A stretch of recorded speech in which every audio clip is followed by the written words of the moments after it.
मोरे पायल गईले भुलाई, पायल बड़ी भारी।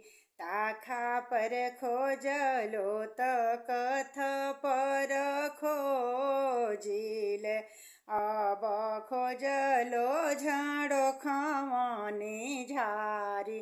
पायल बड़ी भारी। सासु नाचो रही है, ननद नाचो रही हाने।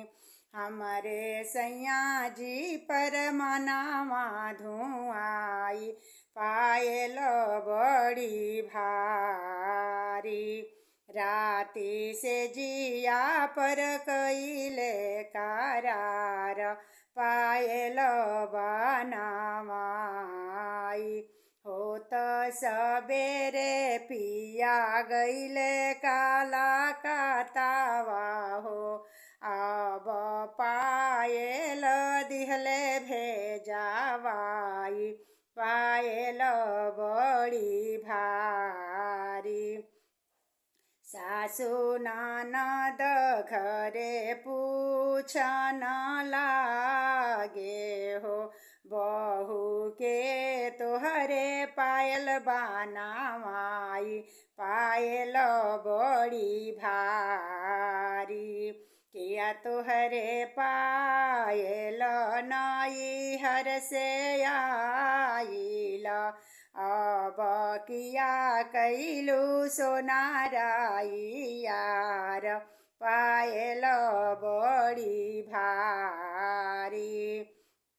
नहीं मोरे पायल नैहर से आइला, अब नहीं कैनी सोनाराई यार, पायल बड़ी भारी।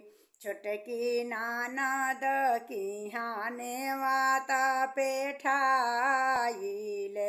अब उहे भेजली पायल बनावाई, पायल बड़ी भारी। अब उहे कैली सोनारा भातार, पायल बड़ी भारी। अब उहे कैली सोनाराई यार, पायल बड़ी भारी। मोरे पायल गईले भुलाई, पायल बड़ी भारी, पायल बड़ी